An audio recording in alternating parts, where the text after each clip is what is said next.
UP से जहां सपा कार्यकर्ताओं के द्वारा किया गया धरना प्रदर्शन। छियां खबर है यूपी के पीलीभीत जिले के थाना कोतवाली क्षेत्र के यशवंतरी देवी मंदिर फील्ड में सपा के कार्यकर्ताओं ने किया महंगाई व किसान के मुद्दों को लेकर धरना प्रदर्शन, जिसमें पूर्व राज्य मंत्री खाद्य रसद विभागियों 128 विधानसभा से संभावित प्रत्याशी माननीय हेमराज वर्मा जी के साथ अन्य पदाधिकारी लोग व किसान लोग मौजूद रहे। उन्होंने वर्तमान सरकार को तानाशाही सरकार बताते हुए कहा कि किसान मौजूदा सरकार से बेहाल है और गाड़ियों से कुचला जा रहा है। यहाँ तक कि किसानों का गन्ना भुगतान तक पीलीभीत जिले में बकाया है, जो कि किसानों को समय से नहीं मिल पा रहा। इतना ही नहीं, किसान वर्ग हर प्रकार से सरकार के शोषण का शिकार हो रहा है। देखिए पीलीभीत से विनोद कुमार वर्मा की यह रिपोर्ट।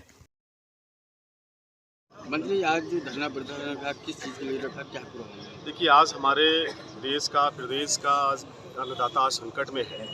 आज जहां किसानों को गन्ने का भुगतान नहीं मिल पा रहा है, उनकी फसलों को, धान की फसल को एमएसपी पर नहीं खरीदा जा रहा है, मानक में तमाम सारी कमियां निकाल कर उनको वापस कर दिया जा रहा है और किसान आज महंगा खाद, महंगी दवाई, महंगा डीजल लेने को मजबूर है। और वहीं दूसरी तरफ किसान अगर अपनी मांग को रखता है, कहीं अपने हक की बात को रखता है, तो उन पर गाड़ियां चढ़ा दी जाती, उन पर मुकदमे लिख दिए जाते, उनको जेल भेज दिया जाता है। पराली के नाम पर किसानों के पासपोर्ट, किसानों के शस्त्र लाइसेंस निरस्त कर दिए जाते हैं। तो ये बिल्कुल तानाशाही सरकार है और किसानों पर इन्होंने जुल्म जातियों की सारी हदें पार कर दी हैं। और आज इन तमाम सारी किसानों की समस्याओं को लेके और महंगाई को लेके आज हम लोगों ने यहाँ पर किसानों के साथ में आज यहाँ एक दिवसीय धरना रखा है और इस धरने के माध्यम से इस गूंगी बहरी सरकार को हम लोग जगाने का प्रयास कर रहे हैं।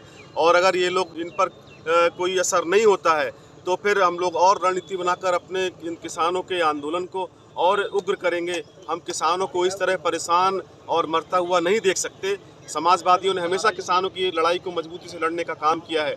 आज हम लोग ना तो जेल जाने से डरते हैं, ना मुकदमों से डरते हैं। आज हम इन तमाम सारे किसानों की मांगों को लेकर आज धरना दे रहे हैं और अगर ये लोग नहीं सुधरे तो आने वाले समय में उग्र आंदोलन करेंगे और किसानों की लड़ाई की अब आर पार की लड़ाई लड़ी जाएगी किसानों की। जिस तरीके से महंगाई लगातार बढ़ती जा रही है, अब आगामी 2022 का चुनाव भी नजदीक है, ऐसे में आप क्या कर रहे हैं? देखिए, आज जहां 400 रुपये का डीएपी का कट्टा था, आज वो 1450 पे पहुंच गया।